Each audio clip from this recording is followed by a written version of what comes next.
नौकरानी एक घर के लिए कितनी जरूरी होती है, आइए देखते हैं। अरे बहू, ये देख, सारा साबुन बर्तन में रह गया। ये नौकरानी कोई काम नहीं करती, गंदा काम करके चली जाती है और ढेर सारा पैसा ले जाती है। अरे मम्मी जी, उसने तो साफ किया ही था। मेरे ही हाथ से इस ग्लास में सर्फ गिर गया था। अरे बस कर झूठी, उसे बचाने के लिए सारी जुगत लगा ले, लेकिन मैं तो इसे निकाल कर ही रहूंगी। हमारे जमाने में ना कोई नौकरानी थी और ना ही ये चिकने बर्तन। चूल्हे के जले बर्तनों को राख रगड़ कर साफ किया करती थी मैं। अरे माँ जी, मैं कहाँ बचा रही हूँ उसे। और वैसे भी आजकल नौकरानी जरूरत नहीं, स्टेटस सिंबल बन गया है। अब आप बताओ, मैं मुन्ना को नीचे घुमाने ले जाऊं तो लोगों से क्या बोलूं? झाड़ू पोछा खुद लगा रही हूँ। लोग सीधा यही पूछते हैं कि कौन सी नौकरानी काम कर रही है तेरे घर पर। अरे बस कर, ये भी कोई बात होती है?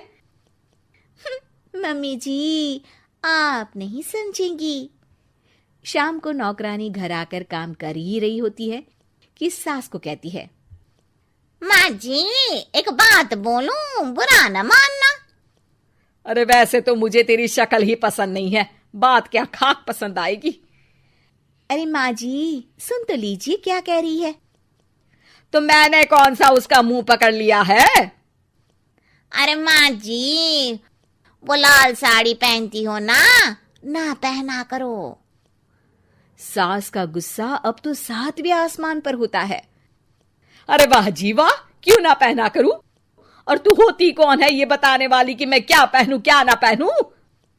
अरे माँ जी, पूरी बात तो सुन लो, वो बोलना क्या चाह रही है। अरे बुरा न मानो आंटी जी। अरे कौन है आंटी? अपनी उम्र देखी है तूने? 2-4 साल ही छोटी होगी मुझसे और मुझे आंटी बोल रही है। बहू सर पर हाथ रख लेती है। अरे अच्छी खासी उम्र दराज हो और आंटी ना बोलूं? मैं तुम्हारी बहू से भी 4 साल छोटी हूं। क्यों दीदी? बोलती भी क्या, एक तरफ सास यानी पति की माँ, तो दूसरी तरफ नौकरानी जिसके बिना घर का काम नहीं चल सकता। वो दरअसल माँ जी की शादी में बहुत जल्दी हो गई थी ना।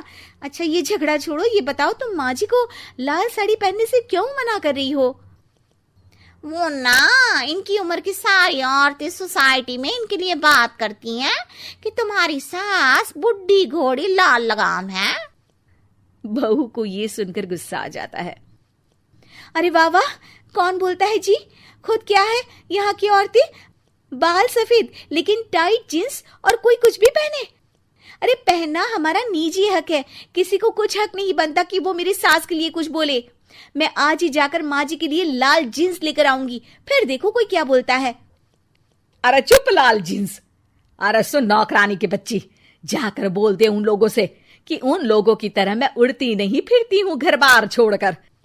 अपने बच्चों और नाती पोतों में मन लगाती हूँ, ना कि सारा दिन ताश के पत्तों में आंख गड़ाकर 3 पत्ती खेलूं। नौकरानी वहां से चली जाती है। वैसे बहू, नौकरानी के क्या फायदे हैं ये तो पता नहीं, लेकिन सबसे अच्छा तो ये कि पता चल जाता है कि कौन किसके लिए क्या बोल रहा है। सोसाइटी में तेरा नौकरानी रखने का इरादा बिल्कुल ठीक था। अगले दिन उन लोगों के घर की बेल बजती है। बहू दरवाजा खोलती है कि सामने कुछ औरतें खड़ी होती हैं। अरे बहू, कहाँ है तेरी सास? बुला जरा। अरे बहन जी, आप सारी एक साथ आइए आइए, कैसे आना हुआ? अरे 3 पत्ते खेलने आई हैं, क्यों खेलोगी? क्यों नहीं, वैसे भी बड़े दिन हो गए, एंटरटेनमेंट हुआ नहीं। बहू जा जाकर पकोड़े तो बना ला। अरे बस करिए, आगे कुछ पीछे कुछ। वैसे तो कहती है कि परिवार पर ध्यान देती है, हमारी तरह 3 पत्तियां नहीं खेलती। हमने कौन सा परिवार छोड़ दिया? सास सक पका जाती है। अब ये किसने कहा? मैं तो कहती हूँ कि मैं भी थोड़ा बाहर निकलूं।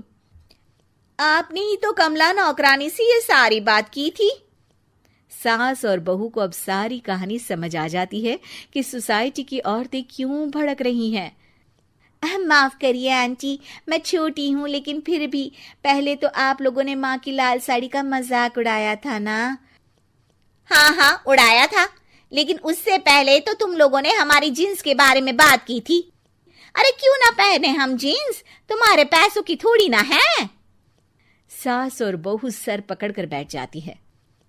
देखा बहू, ये खेल कर गई तेरी नौकरानी, यहाँ की बात वहां तो वहां की बात यहाँ। दोनों किसी तरह औरतों को समझा बुझाकर घर भेजती है और कसम खाती है कि नौकरानी को नौकरानी ही रहने देंगी।